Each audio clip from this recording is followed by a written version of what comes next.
aparece mais alguém. O que você está lendo, Camila?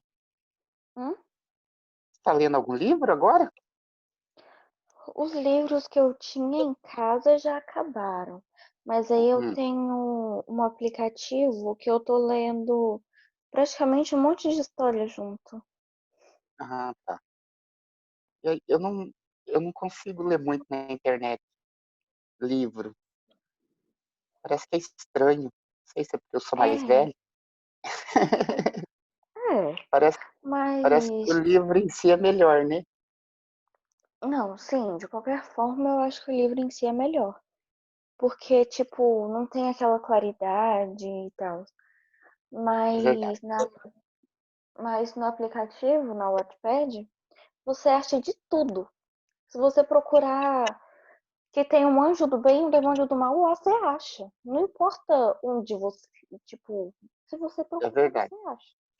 É, tem tudo mesmo. E ainda não tem que pagar, Esses dias eu porque a estava gente é olhando pobre, né? umas obras. Eu lembro que eu tenho uns xerox aqui em casa. Eu tinha que pedir para o meu orientador, que ele fazia doutorado em, no Rio de Janeiro. E a UERJ é a melhor faculdade de história do Brasil, né? Lá no Rio de Janeiro, Uhum. em Niterói. E aí lá tem uma biblioteca muito grande. E aí algumas coisas que não achavam lá na minha universidade, aí ele mandava xerocar lá. E esses dias eu olhando na internet, aqueles livros são raríssimos, não tem muitas cópias. Tem algumas obras mesmo que só tem uma cópia no Brasil. Na internet Sim, na estava disponível, internet. você acredita? Eu fiquei assim, falei, meu Deus, como era difícil antigamente, a gente tinha que mandar xerocar, esperar 2 meses quando ele ia para o doutorado, quando ele voltava para trazer. E hoje em dia é É, tudo tão fácil. Tá, o realmente. Juliano chegou. Tudo bom, Juliano?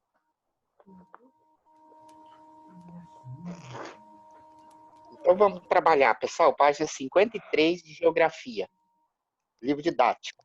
Nós temos três questões para Geografia? fazer. Nós temos 3 questões para fazer lá na página 53.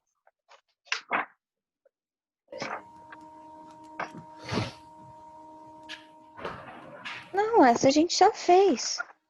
Uhum. De Eu tenho geografia a uma gente nota. já terminou.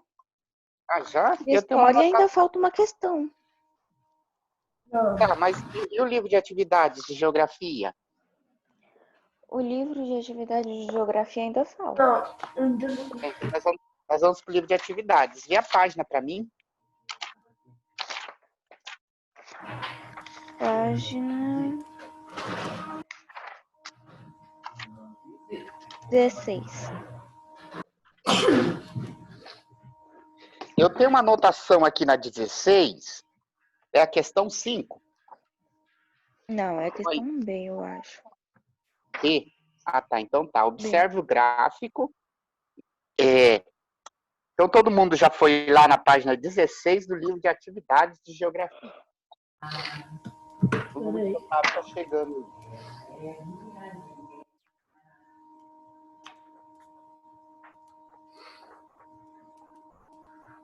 Deu certo, Nicolas? Uhum. Ótimo. O Nicolas parece estar animado hoje. Já terminei o livro de.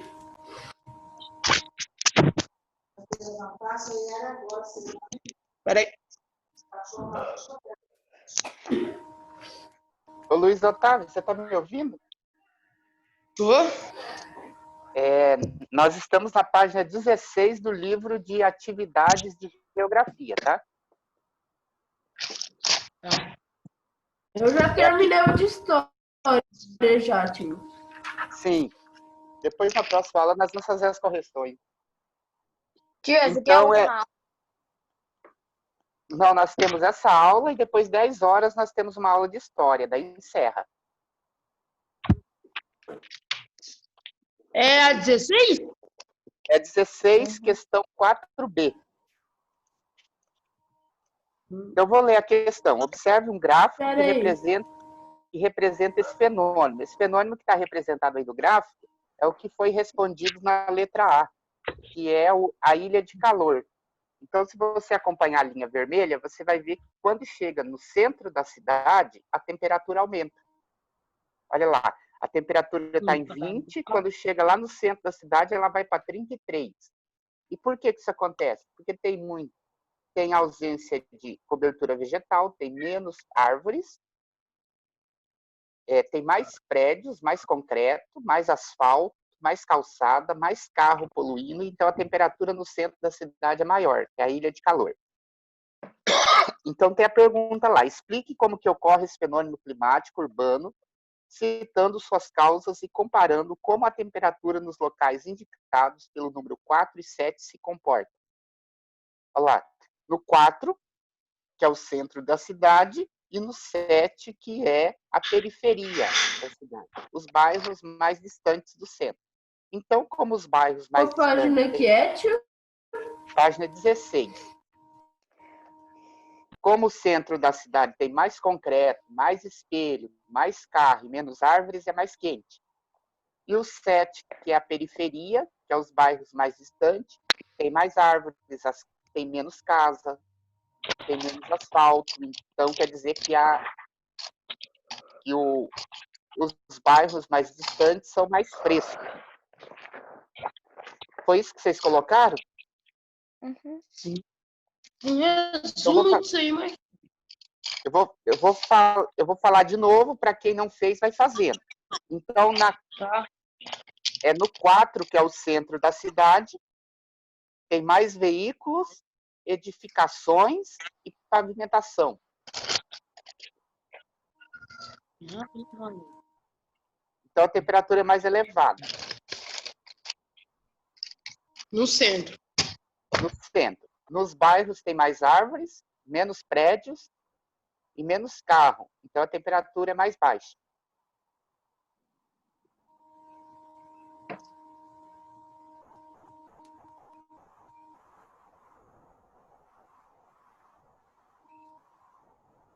Como você diz, nas periferias. Um grafite. A gente fala periferia, pode parecer um termo assim pejorativo, que denigre, mas é dentro daquela questão geográfica. O que não é centro é periferia, tá? Não é porque eu estou falando assim que é periferia que é bairro pobre, não. Que é favela, não. Que é comunidade, não. O que não está no centro está na periferia, tá? Independente do bairro, se é um bairro mais de classe alta, se é um bairro de classe média, se é uma favela, não tem problema. Não está no centro, é periferia, independente do bairro. É porque a gente tem uma mania de achar que periferia é só lugar pobre, não é.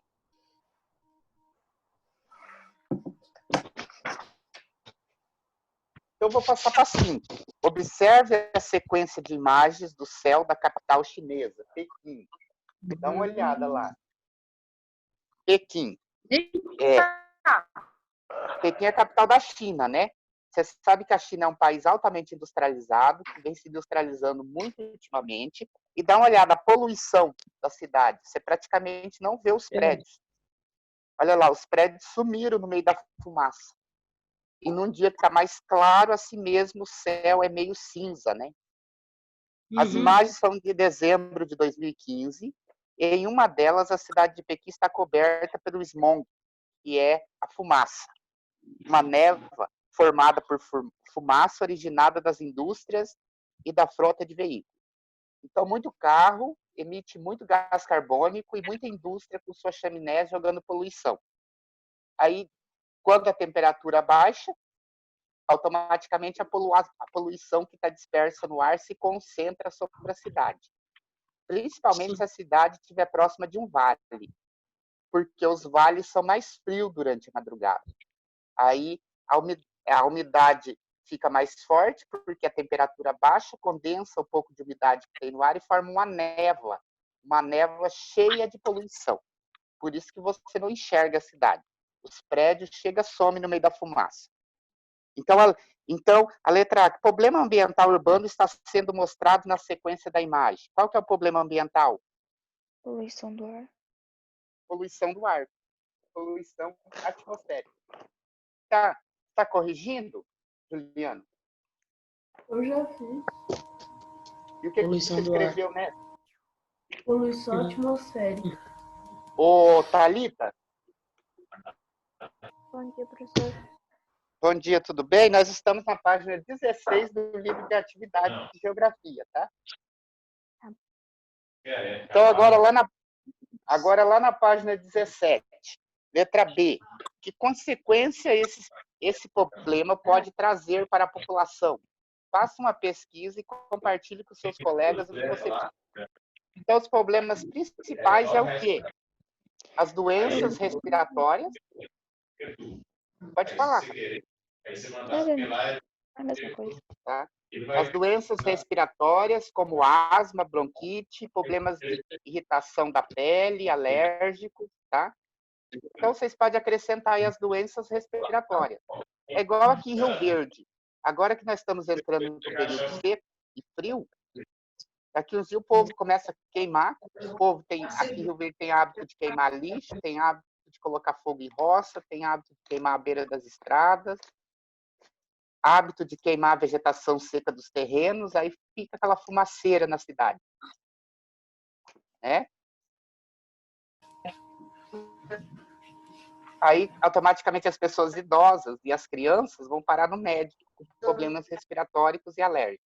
Quem tem rinite, quem tem bronquite, quem tem alergia.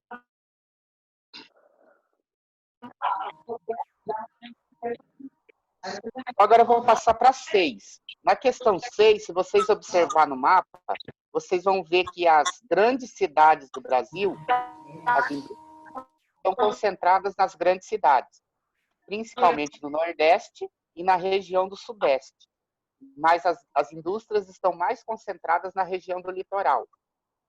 Tá? E elas aglomeram mais na região do Nordeste e na região do Sudeste.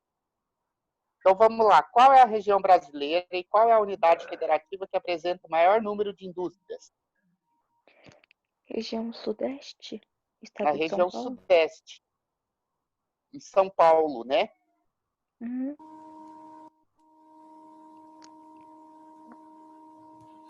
A região é Sudeste e a cidade com mais indústrias é São Paulo. São Paulo. Não pode colocar só São Paulo. É porque é duas perguntas, né? Então, vou repetir. Ficou a região Sudeste e São Paulo.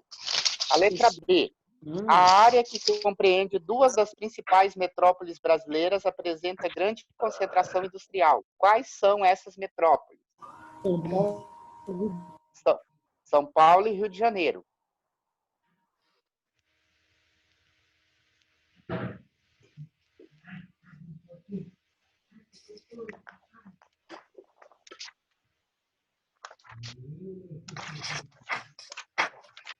Agora na página 18.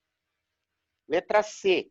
Pesquise em um mapa político 3 cidades localizadas na área industrial situada entre as principais metrópoles nacionais. Escreva o nome dessas cidades e indique a sigla do estado em que cada uma delas se situa. Então, eu não sei o que vocês colocaram aí. Se é a mesma que eu coloquei aqui. Mas tem São José dos Campos, São Paulo. São José dos Campos, SP, São Paulo. Angra dos Reis, Rio de Angra. Janeiro, Santos e São Paulo. Ok. Também tem Volta Redonda, do Rio de Janeiro.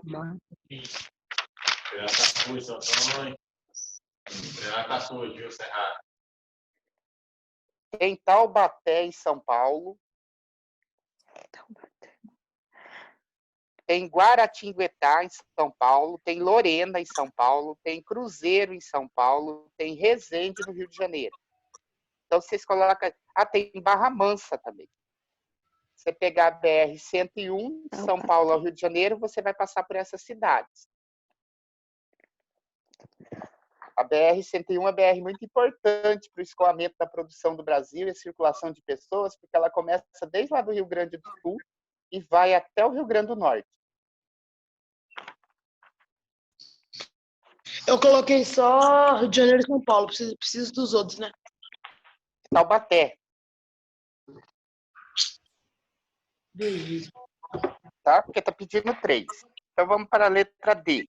Com o propósito de distribuir a concentração da indústria brasileira, principalmente a partir da década de 1970, polos industriais foram criados em diferentes regiões, oferecendo vantagem às empresas que nelas se estabeleceram. Confira no mapa e identifique 5 importantes polos industriais localizados fora da região sudeste. Então, a partir de 1970, o governo incentivou a saída da indústria de São Paulo, porque era muita indústria em São Paulo. Aí foi tirando essas indústrias e levando para outras regiões do Brasil, né? Porque a mão de obra era mais barata, porque tinha sindicato que era menos estruturado. Então, de certa forma, era melhor para as empresas. Ô Então, vocês podem... tio, Oi. tudo bem se eu levar os livros, né, para vocês olhar, ao invés de mandar na plataforma? Não, tem que levar. Tinha Clara Então que é tem os que livros lá na levar. escola. Então tem que É, levar. Aí eu posso só levar os livros? Vai estar tudo completo. quando tiver tudo completo e corrigido, já pode levar. Ah, É eu até que posso mandar. Aí será que eu preciso mandar dia que na foi marcado? plataforma? Hã? Foi marcado para o dia 6, não foi? Foi pro dia Primeiro. 1º. Mas depois não revogou a data ou ainda é dia 1º? Dia primeiro. Ainda parece ainda dia 1º. Ah, tá. Então, pessoal, a letra... Aí eu posso mandar completo? Ou eu preciso mandar. Eu preciso Não, tem que... mandar na plataforma. Não, você tem que levar os livros lá, completos. Se tiver tudo completo, você leva. Tá. Então, olha só, a letra D, vocês vão colocar aí Porto Alegre. Eu vou citar 5, então. Porto Alegre. Tudo letra maiúscula, tá, pessoal?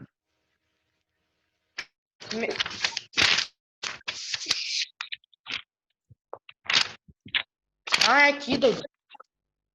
Porto Alegre, Salvador,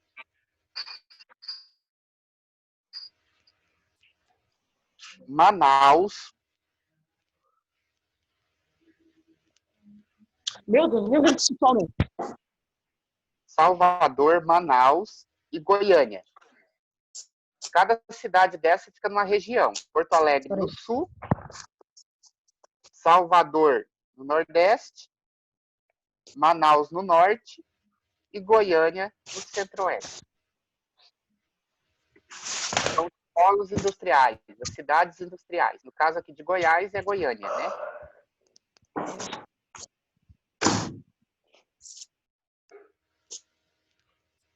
Aí a questão 7, pessoal. Se vocês olharem no gráfico, observa aí comigo o gráfico.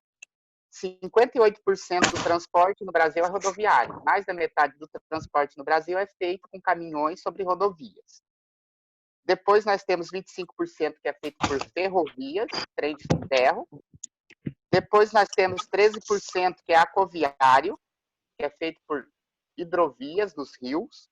E 4% que é feito por dutos e aviões. Tá? Professor, Como que eu transporto em dutos? São grandes tubos que levam, às vezes, petróleo de uma região para outra, como o gasoduto Brasil-Bolívia. Tem uma tubulação que vem lá da Bolívia até o Rio de Janeiro e traz gás natural no Brasil. Fala, Luiz.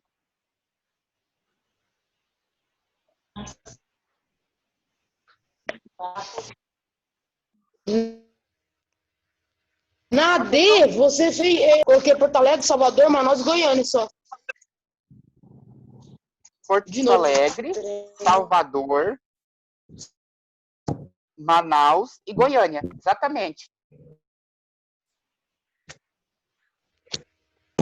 Então agora vamos... Mas não era 5? Você falou que está? Não, eu ia citar uma região. Para não ficar tão longe. Ah, tá. Com base no gráfico, responda as perguntas. Letra A. Por quais vias ou modais, a gente também chama as vias de transporte de modais, tá? A maior parte da carga no Brasil é deslocada. Então tá lá no Por gráfico. vias rodoviárias. É, por rodoviário, né? O transporte rodoviário, feito por caminhões. Agora a letra B.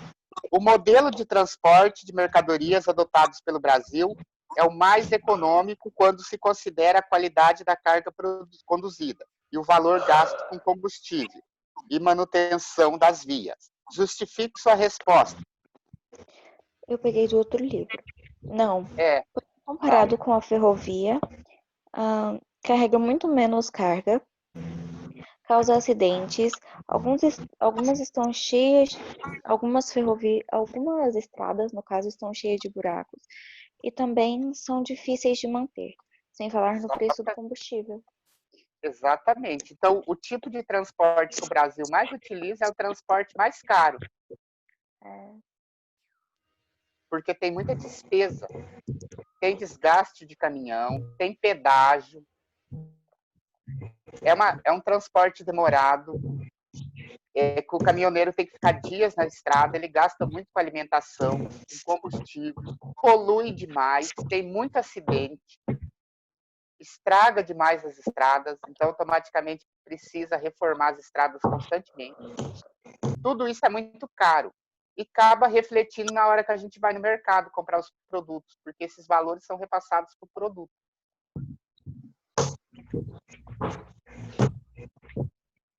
Certo? Vou passar para 8. A principal matriz energética brasileira é a hidráulica, que é as hidrelétricas, que produzem energia, né? São as represas feitas no rio para acumular água nas represas, que giram as turbinas e produzem energia elétrica. Isso nós chamamos de energia hidráulica, que responde por mais de 60% da demanda nacional. Analise o mapa físico do Brasil e, em seguida, faça o que se pede. Então, se eu olhar para o mapa do Brasil, umas coisas que eu tenho que entender aqui, por que o Brasil tem tanto hidrelétrico. Dá uma olhada, nós estamos entre os dois trópicos. Então, nós estamos numa região tropical, que é boa de chuva. Nós também temos uma parte da região que está na região equatorial, que chove o ano inteiro. O Brasil é um país muito largo, tanto de norte a sul, como de leste a oeste. Isso permite grandes rios, com grande volume de água, bom para fazer hidrelétricas. E principalmente, pessoal, porque o Brasil é um país, pode olhar no mapa aí da altitude, ó. O Brasil é um país de terrenos altos, de planalto. Então, quer dizer que os rios têm cachoeiras. Isso é bom para fazer as comportas das hidrelétricas. Porque, às vezes, você tem um rio largo, mas ele está numa área de planície, daí não dá para você fazer o lago. Precisa ter quedas d'água para fazer as hidrelétricas. Então, o Brasil tem tudo para fazer hidrelétricas. Tá? Letra A. Que características físicas do território brasileiro favorecem a utilização da fonte hidráulica para a geração de energia? Coloca as bacias hidrográficas, que são grandes, e o relevo de planalto.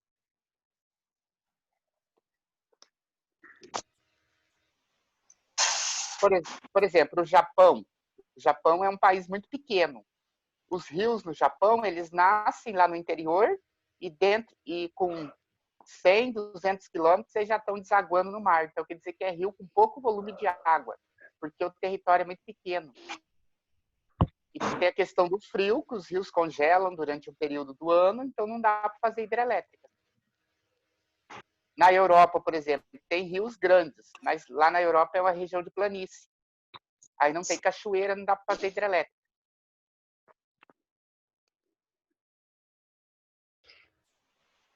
Então, são as bacias hidrográficas que são extensas e a região que é de planalto.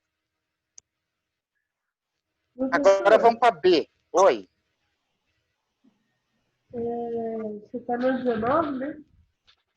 Eu estou na página 19, questão 8, já foi. Agora a questão 8B.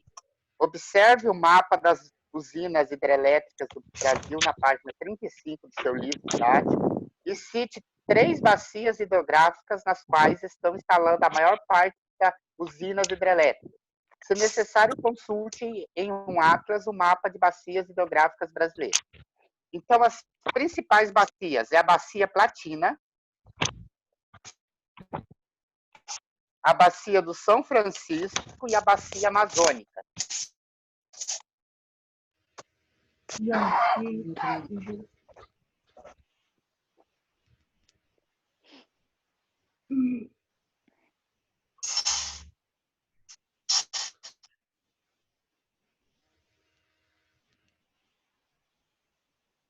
Paraguai. É longe. É fora de Rio Verde? É, né? Você tem que ir. É lá na divisa do Mato Grosso com o Paraná. Eu achava que Paraguai era no Brasil. Não, é um outro país. Meu Deus! Olha lá, Tô Juliana, achando no mapa. Olha aí no mapa, ó, faz divisa com Mato Grosso e com o Paraná. Com a Argentina, com a Bolívia. Paraguai no Brasil. Uruguai. O Uruguai já fica lá na divisa da Argentina com o Rio Grande do Sul.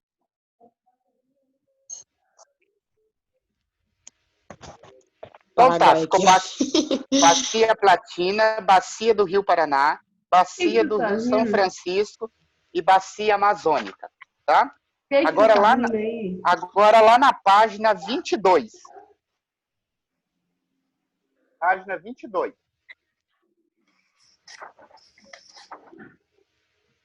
Eu vou falar a sequência da questão número 1, tá? E vocês acompanham comigo. Então, a questão número 1 ficou falsa, verdadeira, verdadeira,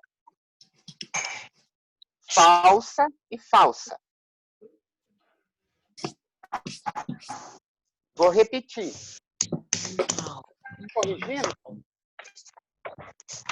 Falsa, verdadeira, verdadeira, falsa e falsa. Questão 2. Ficou a letra B. B de bola. E a questão 3 ficou a última. Questão 3, letra A, ficou a última alternativa. Contestam a ideia de teoria malthusiana. Você fez a correção, Julieta? Sim. Pessoal, o que é a teoria malthusiana? Malthus era um pesquisador e ele disse assim, que era importante as guerras para matar um pouco do povo, porque senão o povo ia crescer, a população ia crescer mais do que a produção de alimentos e de toda forma o povo ia morrer de fome. E as teorias dele não se comprovou, porque na verdade a gente sabe que aumentou a população, mas aumentou as tecnologias e o campo acabou produzindo mais. E hoje, com as novas tecnologias, as áreas agrícolas cada dia produzem mais. Então, não falta alimentos. Existem pessoas que passam fome no Brasil ainda, por quê? Porque tem muita concentração de terra. Poucas pessoas têm muitas terras e o restante das pessoas não tem. Então, acaba que a produção agrícola fica nas mãos de grandes empresas, grandes agricultores, e não é porque falta alimentos, é porque o alimento está concentrado na mão de poucas pessoas. Mas se fosse bem distribuído, teria alimento para todo mundo com abundância. Certo? Então vamos lá, letra B. Justifica a escolha da. Justifique a escolha da alternativa anterior. Então você coloca assim, ó. Coloca assim, ó, o gráfico.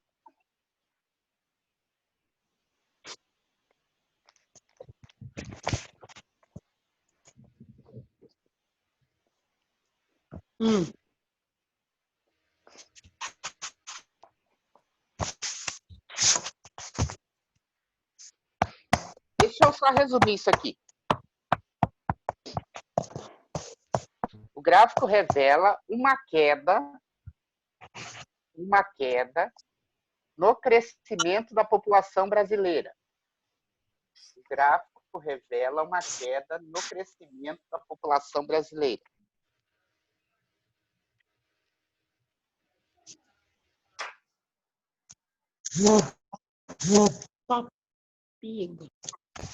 A partir de 2040. Então, quer dizer que a partir daqui 10 anos, a população brasileira vai começar, a vez de crescer, vai começar a diminuir. Porque cada dia nascem menos crianças, revela uma queda no crescimento da população brasileira em 2040.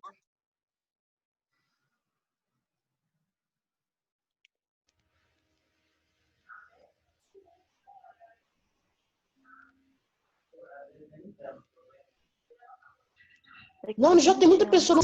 Nós temos o quê? 200 e alguns milhões, na verdade. 211. O IBGE anunciou uma estimativa de 211 milhões de habitantes para 2020. Só?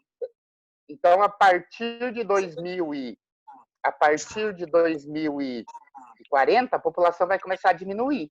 A vez de crescer, vai diminuir no Brasil. Por causa do corona, Não tem nada a ver com... É uma queda natural. É que cada dia vai tendo menos filho, a população idosa está muito velha, mas vai chegar uma hora que ela vai ter que ir embora, né? Por mais que a medicina consiga manter os idosos mais tempo vivo, mas vai chegar uma hora que eles vão ter que ir, né? Imagina colocar um novo cérebro para durar mais tempo. Então vamos lá, pessoal. Aí ponto aí na mesma, a letra B, vocês vão colocar um ponto agora, depois de 2040, contrariando a teoria malthusiana. Então, no caso do Brasil, vai contrariar, porque o Malthus diz que a população ia crescer mais que a produção de alimentos. E no caso do Brasil, em 2040, a população vai deixar de crescer. Contrariando a teoria malthusiana. Agora, letra B, Juliana. Dá 23? Dá 23. Agora eu vou para a questão 4. A população do Brasil é o resultado de diversas miscigenações. Que populações contribuíram para a formação do povo brasileiro? Quem foi as 3 raças que contribuíram?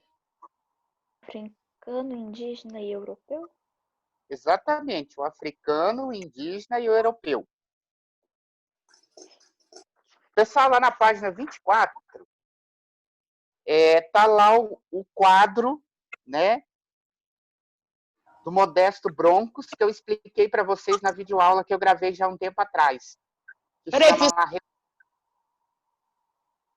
chama a Redenção de Cã, né? Inclusive, é uma passagem bíblica, onde Moisés fica bêbado. Aí Moisés fica bêbado? Aí um dos filhos de Moisés...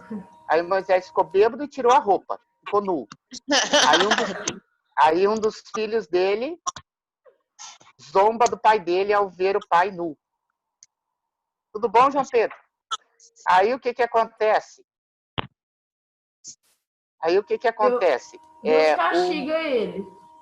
Não. Aí Moisés jogou uma praga no neto dele. E o neto dele ficou negro. Né? Como se ser negro fosse uma praga. Né? Aí o cara pintou um quadro. Você vê a senhora negra com as mãos para cima, a filha dela, que já é mestiça, que casou com um homem branco, e o neto ficou branco. E a avó, com as mãos para cima, todos eles com as mãos para cima, como se eles estivessem agradecendo. Né? Ou seja, a família foi branqueando até que chegou na criancinha, que é totalmente branca. Isso chama de branqueamento da raça. Porém, isso existe? Não. Né? Mas era uma política que era adotada no Brasil. Inclusive, eles até trouxeram trabalhadores alemães e italianos para o Brasil com a tentativa de fazer com que a raça brasileira não ficasse negra após a libertação dos escravos. Porque o medo que eles tinham é que com a libertação dos escravos, os escravos iam começar a misturar com os brancos e a população brasileira iria ficar negra. Então, por isso que fala que automaticamente, com o passar do tempo, a população deixaria de ser negra e passaria a ser toda branca. Mas por que eles tinham medo disso? É porque a sociedade brasileira, de modo geral, é uma sociedade preconceituosa. Se alguém jogasse um feitiço em mim pra eu ficar negro, eu acho que não ia combinar. Então vamos lá, pessoal. Lá na letra A. Vamos analisar a obra. Qual era a intenção da política do branqueamento da população? Meu Deus. Que a população brasileira, com o passar do tempo, se tornasse branca. Que a população brasileira, com o passar do tempo, se tornasse branca. E é a da 5? É a A da 5. Que a... Pessoal, isso aí era discutido entre os políticos, tá? Que a população brasileira... A população brasileira se tornasse branca com o passar do tempo. Nossa Senhora. Olha lá, a avó negra, a filha mestiça, o genro branco e a criança branca. Ou seja, eles branquearam. Tornar-se branca... Claro que isso é uma coisa assim, que não tem sentido, né? Mas era o que se pensava. Tornar-se branca e... Com o passar do tempo. Letra B. Como tal política era proposta em prática no Brasil em meados do século XIX e início do século XX? Como que era colocada em prática essa política no Brasil? A vinda de imigrantes provenientes da Europa. Então, eles entregavam panfletos chamando os europeus para vir para o Brasil. Engraçado, né? Aqui no Brasil tinha um monte de escravos recém-libertos, de homens livres negros. Em vez de empregar esses homens com trabalhos assalariados, eles preferiam buscar europeus porque eram brancos.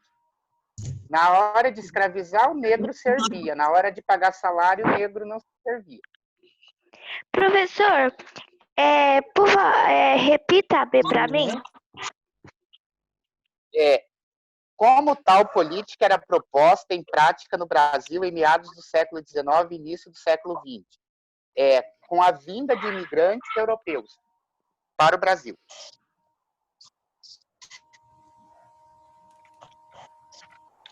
Nossa Senhora. Tô imaginando. Professor, Oi. as aulas será que voltam em Eu agosto? acredito que não. Não, velho. Tá chatão ficar dentro